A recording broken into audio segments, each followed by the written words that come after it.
Hey Trailblazers, I'm excited to let you know that it's Red Rok Rally time.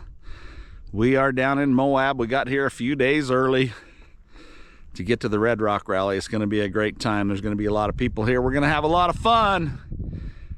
So I just got here, just got unloaded, and I'm going to go out and do a little riding, just maybe some easy stuff. I might run up the wash to Wipeout Hill, or kind of dink around that way. Might even circle around and do 3D and loop back around. But anyway, it's not going to be a super exciting video today as far as technical stuff goes, but it should be fun. Stay tuned. So we're down in Moab. It's Monday, the Monday before Red Rok Rally, and I just left camp and I'm cruising down the road here. I'm going to head up the wash to Wipeout Hill, but I wanted to talk to you a little bit about my side-by-side. There's a lot of side-by-sides on the market. There's a lot of good ones, but I tell you, I just got my second KRX 4-seater. Yes, with the Wipeout. Just got I put the shock therapy springs on it. Boy, what a difference. I clapped out at like 30 miles on the shock springs. On my 2-seater, I made about 800 miles before I had to change the tender springs. This 4-seater at 30 miles, it looked like it was squatting to pee, I tell you what. So, I've got the shock therapy on now. Oh, what a difference. Huge difference. And I'm cruising down this road, and it just occurred to me that people out there in Neverland, some people don't know what to buy. If you're thinking about shopping for a vehicle and you don't know what to buy, you know, the RZR kind of has the market on people thinking that that's the best machine to have. But I've had 3 RZRs, all of them 4-seaters, 900, 1,000, and a turbo 1,000. I've had all 3, kind of progressed up through that. And you would not believe how many problems I had with that thing. I was always breaking something. And do I ride hard? Yeah, I do. But do I abuse? No, I don't abuse. I might ride a little bit hard. But when I decided to get my 2021 KRX, it was a 2-seater. And I wanted another 4-seater because I just really like those. I like the wheelbase, I like the length, I like how they rock and roll, I like how they do the thing versus the 2-seater. But Cowie didn't have one at the time, so I knew as soon as I bought one, they'd probably come out with the 4-seaters. And sure enough, I bought a 2021, and in 2023, they came out with the 4-seaters. So I decided to just drive my 2-seater for a couple of years, and then I was going to get me a 4-seater. Well, I probably haven't done a very good job about communicating to y'all, and I finally went out and got a 4-seater. You probably saw my last video that I showed you everything that I did to it, but I haven't really ridden it much. I mean, it's got 380 miles on it right now. I hit Moab, and I decided to just kind of come down here and drive out, hit the wash, and go to Wipeout Hill and play around. But what the point of this is, I am so impressed with this KRX4 Wipeout. I am so impressed. You get that suspension dialed in, and it is so nice. It is a Cadillac. Rides so good, you know, and people say, well, don't you want an H2? Don't you want to get that power? And I'm like, no. You see me? I'm driving at 8 miles an hour right now as I talk to you. Nobody in the background, nobody in the distance, 8 mile an hour.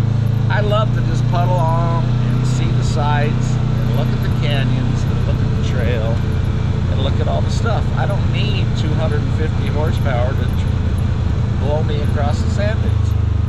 So I have just been tickled to death with this KRX, the way it drives, the way it rides, the reliability of them. Could they do some things different and better? Yes, they could. If Kawasaki cares to contact me, I would explain those things to them. But in general, I think they did a super job of designing this Kawasaki.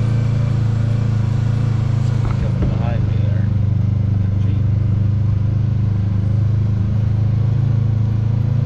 So, I guess the bottom line of this video is, if you are trying to decide what to buy, if you want a solid vehicle that does everything, you put a set of 35s on it, you can come down to Moab, you can ride any trail you want, including bridging.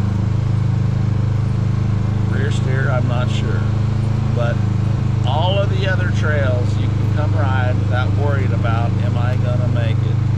Which, that was one of my criteria when I decided to buy it, is I don't want somebody to say, we're gonna go ride X trail today, and I have to say, you know what, my machine isn't up to the standard, I can't go ride that trail today. So, if you're on the fence, the KRX, seriously, is super cheap.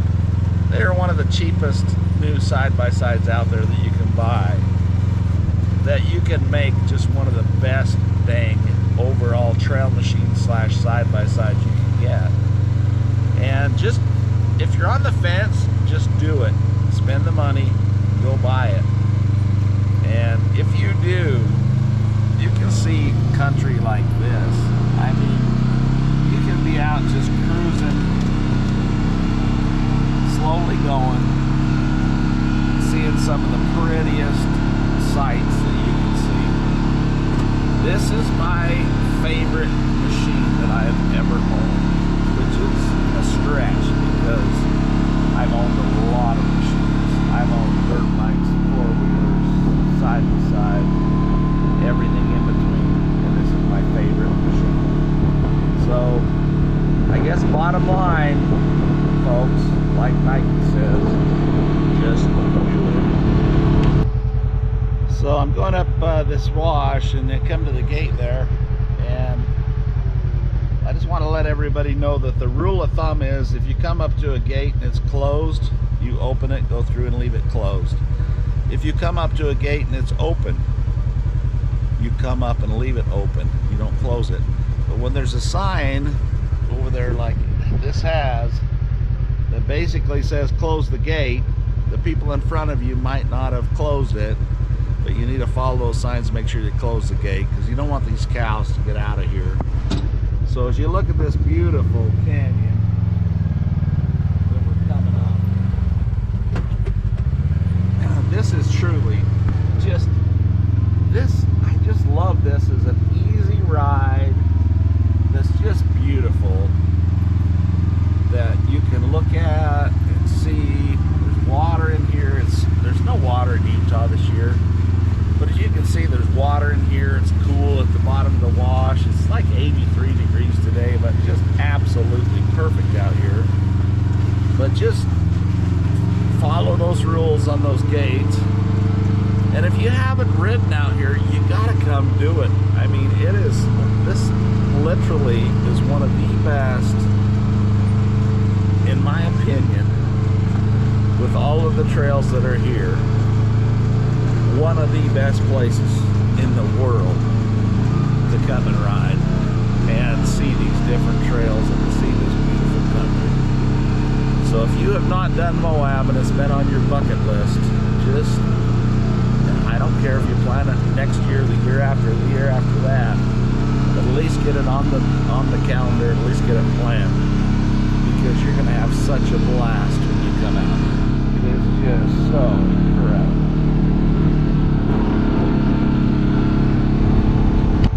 So we're out on the trail here, and just wanted to let you know, I don't know if I said this at the beginning, but we're on the Monitor Merrimac Trail. great little wash ride. Just beautiful. It's a beautiful wash ride.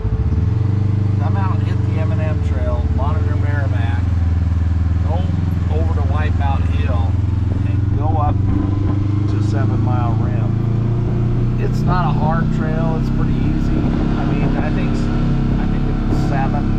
It don't even seem like it's 7. 7 Mile Rim probably should be a 9, but 4 or 5. I don't even know, but for some reason it's sticking in my head that it's a 7. May not be. Maybe I'm wrong.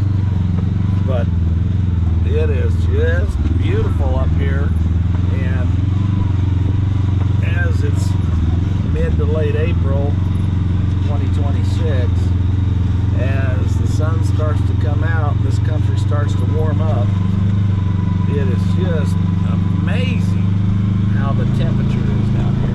Those big rock cliffs that you're seeing in the background, those things just heat up with the sun, and they almost just radiate heat out to where you're at. And so it makes it just, you know, if you can come out here in March, April, May, or probably September, October, and even into November, those are your best months to come out here and just enjoy nice weather and beautiful sunshine and a great ride. Not regret it if you can't do it. Other than, I guess you could be wrong if you broke something, but which is highly possible on some of these trails. Just be careful, drive smart, and you'll be okay.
Folks, if you've ever heard of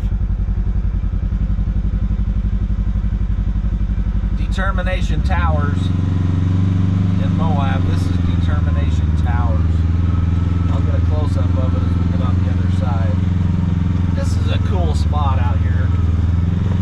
I came out one time in my Jeep and just camped up here by the base of this.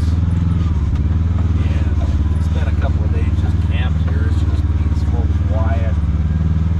Not a ton of traffic on this trail. Just a beautiful place to be.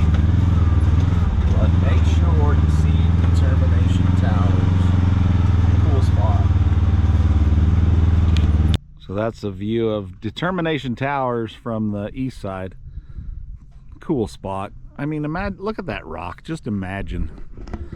Just take yourself back in time and imagine how much water must have come down over the last, I don't know, 2,000, 5,000 years to rinse all of the dirt and sand off of one side and make that tower stand. It's got to have been forever it's taken to wash that water off and make that rock. But that is a huge solid rock, as is that one. And I don't see those coming down anytime soon. Those are huge, solid pieces of rock, but just absolutely beautiful. Determination Towers, Moab, Utah.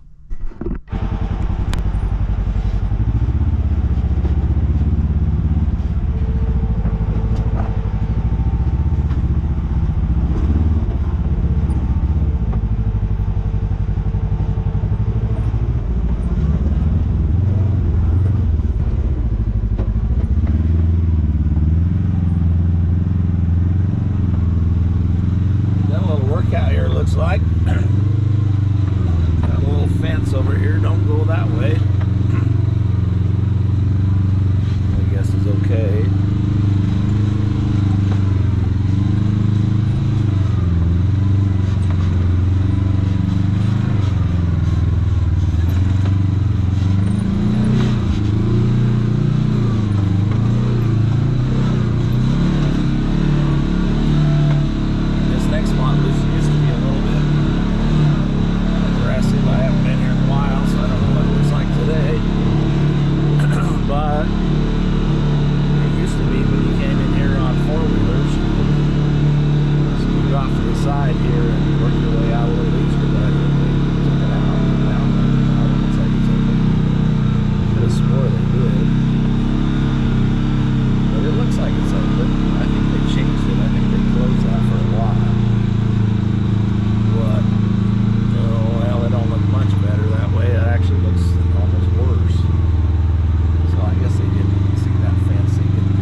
Alright guys, we're at Wipeout Hill. Had a little bit of a conundrum. I lost my rack in the back of my machine and the cooler and my toolbox and all my tools, and just went back and got it. And luckily some very nice people from Montana behind me were sitting there waiting for it, waiting for me to show up when I got back to get it. So that was awesome. Thank you, Lolo, Montana. So we're going to drop off of Wipeout Hill. I'm going to go down and see if I can tighten everything up a little more so I can make it back up it.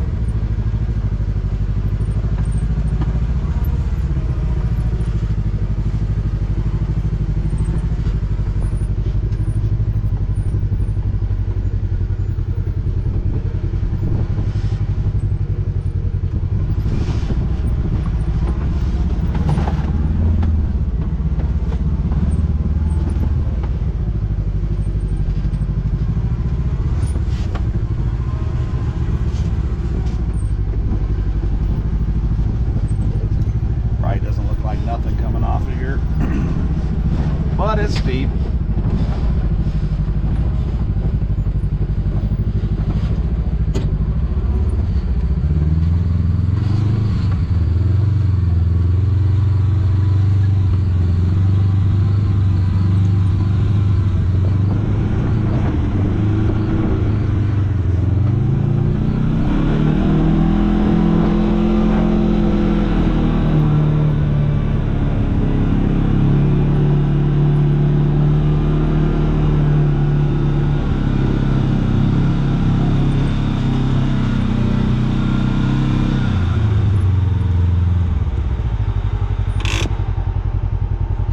So guys, I got to show you the coolest Volkswagen on the trail. We're at Tusher Tunnel right now. Don't know if you've seen that, but I'm riding with Mike and Bobby from Leadville, Colorado. And they've got this Volkswagen that is just the coolest thing that just is out here on the trail. It just came up Wipeout Hill and across there, and I'm like, what is that? What is that? And turns out, what do you guys think it is? I mean, you think a Volkswagen Bug? I mean, look at the tires. It's got beadlock wheels. You think that thing could be out on the trail cruising? Well, it is. And you know why? Because look inside. What does that seat say? Oh, RZR? Oh, this is a RZR? Holy crap. Does that look like a RZR shifter and a RZR console and a RZR dash? Well, by gosh, it is. This is a bug body sitting on a RZR chassis, and it cruises down the trail like you would not believe, just like a RZR. So very, very cool. If you've ever seen this thing in the wild, let me know.